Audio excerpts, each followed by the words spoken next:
നമ്മുടെ സംസ്ഥാനത്തെ എല്ലാ തദ്ദേശഭരണ സ്ഥാപനങ്ങളുടെയും ഭരണസമിതികളുടെ യോഗം ഒരേ സമയം ചേരുകയായിരുന്നു. ആ പരിപാടി കഴിഞ്ഞാണ് ഇങ്ങോട്ട് ഞാൻ വന്നത്. അതിൽ പാലിയേറ്റീവ് പ്രവർത്തനങ്ങളുടെ ഏകോപനം, മാലിന്യമുക്ത നവകേരളം സാധ്യമാക്കൽ, അതിദാരിദ്ര്യ നിർമ്മാർജ്ജന പ്രവർത്തനം ഊർജിതപ്പെടുത്തൽ, ഈ 3 ഇനങ്ങളാണ് പ്രധാനമായും ചർച്ച ചെയ്തത്. ഈ വരുന്ന മാർച്ച് 30 കേരളം സമ്പൂർണ്ണ ശുചിത്വ പ്രഖ്യാപനം നടത്തും. അയൽക്കൂട്ടങ്ങൾ, ടൂറിസം കേന്ദ്രങ്ങൾ, ഗ്രാമങ്ങൾ, നഗരങ്ങൾ, ഓഫീസുകൾ, വിദ്യാഭ്യാസ സ്ഥാപനങ്ങൾ എല്ലാം ഹരിതമാക്കുകയാണ് ലക്ഷ്യം. വിപുലമായ ജനപങ്കാളിത്തത്തോടെയുള്ള ഒരു ക്യാമ്പയിനാണ് ഉദ്ദേശിക്കുന്നത്. എല്ലാ വിഭാഗം ആളുകളും ഇതുമായി സഹകരിക്കുക എന്നുള്ളതാണ് ഉദ്ദേശിക്കുന്നത്. നമ്മുടെ സംസ്ഥാനത്ത് നിരവധിയായ സാന്ത്വന പരിചരണ പ്രവർത്തനങ്ങൾ, പാലിയേറ്റീവ് കെയർ പ്രവർത്തനങ്ങൾ നടക്കുന്നുണ്ട്.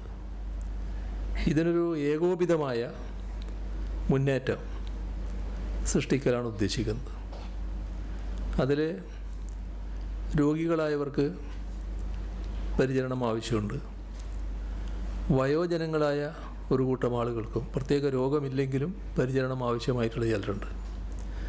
ഭിന്നശേഷിക്കാർ, ഇവരെല്ലാം ഉൾക്കൊള്ളുന്ന, എന്നാൽ APL BPL വ്യത്യാസമില്ലാതെ ഉള്ളൊരു പരിചരണമാണ് ഇവിടെ സർക്കാർ ഉദ്ദേശിക്കുന്നത്. തദ്ദേശ സ്വയംഭരണ സ്ഥാപന നേതൃത്വത്തിലാണ് നടക്കുക. ആരോഗ്യ വകുപ്പും സാമൂഹ്യനീതി വകുപ്പും എല്ലാം അതിൻ്റെ ഭാഗമായി മാറും.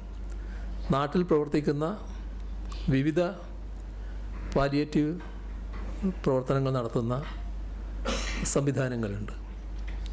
അവരെയെല്ലാം ഇതിൻ്റെ ഭാഗമായി ഏകോപിപ്പിക്കാനുമാണ് ഉദ്ദേശിക്കുന്നത്. ഒരു ഭേദചിന്തയുമില്ലാതെ എല്ലാവരും കൂടി അണിനിരന്ന് നടപ്പാക്കുന്നൊരു പരിപാടിയായിട്ടാണ് മാറുക.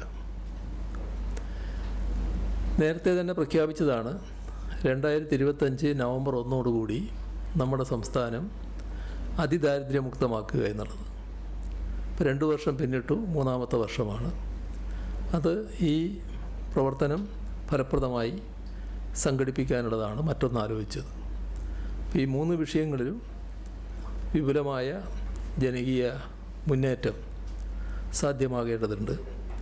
അതിനാണ് തദ്ദേശഭരണ സ്ഥാപനങ്ങളുടെ പ്രത്യേക യോഗം ചേർന്നതും ചർച്ച ചെയ്തതും.